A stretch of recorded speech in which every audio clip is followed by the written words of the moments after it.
essa valorização do dólar, ela prejudica bastante a economia brasileira, né. Ela sabota a economia brasileira.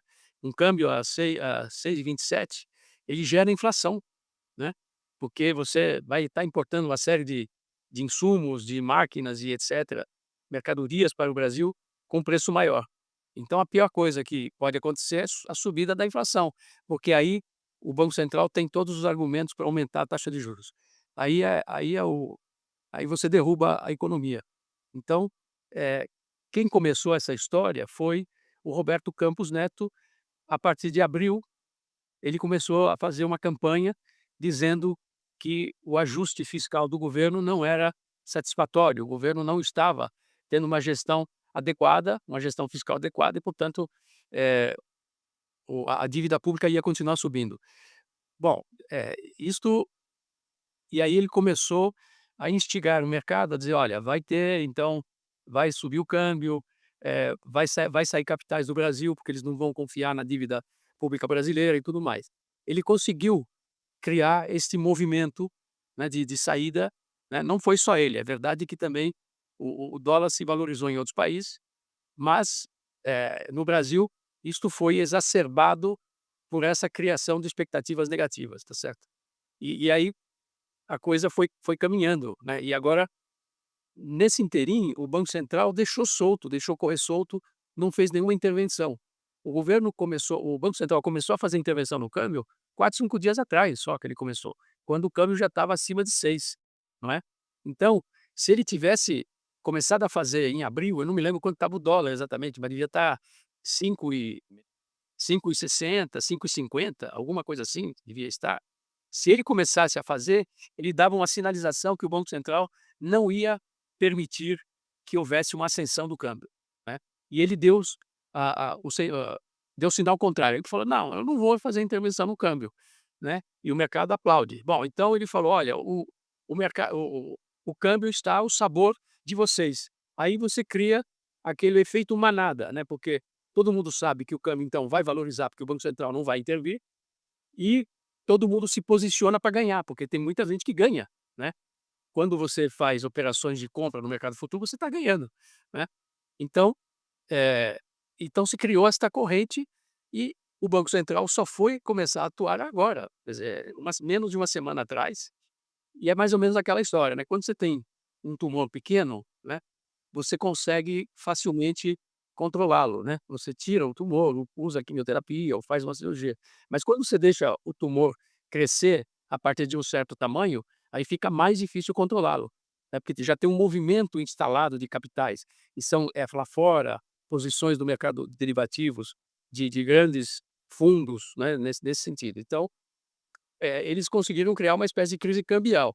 É mentira que esse câmbio é o maior que nós já tivemos, né, porque o pessoal compara com 2002, quando, o dólar chegou a 4 naquela ocasião, só que 4 daquela época, R$ 4 daquela época, seriam R$ 8 de hoje.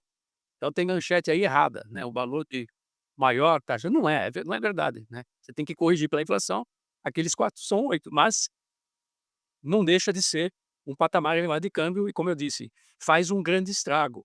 O Roberto Campos, ele jogou o país num círculo vicioso, que é assim, sobe o câmbio, né, sobe o dólar, né, causa uma inflação e, de fato, se você mantiver esse dólar nesse patamar, você vai causar inflação.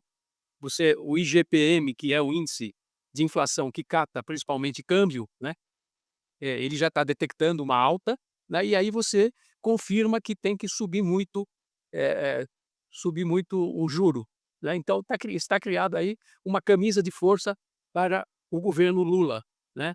E foi o legado que o Roberto Campos está nos deixando, né, e ele já nos deixa uma previsão de uma subida de juros estratosféricas. Ora, veja, que a dívida pública ia crescer um pouco no Brasil, isso estava dado, não tinha milagre. A única maneira de impedir que a dívida que foi criada, diga-se de passagem, nesses últimos 10 anos, tá certo? É uma dívida dos governos Temer e Bolsonaro, né, diga-se de passagem, eh eh, essa dívida só cresceu com a política ortodoxa de cortar gastos e tudo mais, a dívida cresceu, porque eles acabaram com o crescimento, né. Então dívida sobre PIB, o PIB não cresce, a dívida cresce um pouco, né. Então o que nós temos a situação agora, o que está impulsionando a dívida é os juros.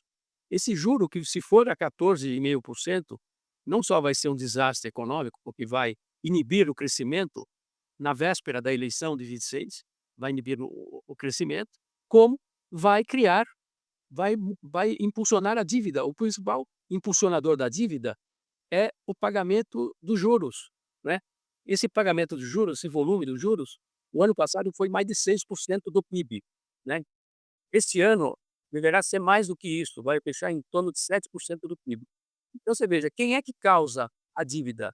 O governo vai fazer um déficit de 30 bilhões este ano, é o que ele se compromete e vai cumprir. 30 bilhões são 0,25%, que é aquilo que a meta de primário permite. A meta de primário diz: "Ó, você vai fazer um déficit zero, mas você tem uma margem de 0,25. Então, se fizer 30 bilhões, você vai ter que estar cumprido. E é que o governo se comprometeu no arcabouço fiscal. Agora, quanto vai ser a dívida? Quanto vai ser os juros da dívida? 600, 700 bilhões. Então são 30 bilhões e 700 bilhões. Quem que aumenta a dívida? É os juros. E aí se criou uma situação em que o ano que vem, se de fato, os juros for para 14,25, 14,50, como quer o mercado, e como está se preparando o mercado, vai crescer mais de 7%. Então, o ano que vem serão 800, 850 bilhões de despesa, isso é uma despesa. Então, mesmo que o Haddad faça e vai fazer o ano que vem déficit zero, a dívida vai crescer, mas ela cresce por causa dessa taxa de juros. Essa taxa de juros reduz o crescimento, não, reduz o denominador, né, porque é dívida sobre PIB, né? Você reduz o denominador e aumenta o numerador, e aí a dívida sobe. Agora, isso significa que ela está fora de controle? Não está fora de controle. Não há risco nenhum para quem investe nos títulos brasileiros, né. Essa dívida, 90% é uma dívida em reais, e o governo pode simplesmente ele tem como pagar essa dívida tranquilamente, ele rola a dívida, ainda mais com esse juro alto, todo mundo quer comprar título público, que vai ganhar muito, então ele não perde o controle da situação, de jeito nenhum. Então, se criou, digamos, eh, um terrorismo que é parecido com o terrorismo que havia em 2002, né, quando o Lula, podia ganhar a eleição e ganhou a eleição, havia o terrorismo dizendo: "O governo Lula vai acabar com a economia, vai destruir tudo, não vai pagar dívida e tudo mais". Você antecipou 2026 para agora. E mesmo porque, agora o que acontece? O Roberto Campos vai perder a presidência do Banco Central, né, porque o grande trunfo do mercado era que o Banco Central estava, de certa forma, controlando a economia.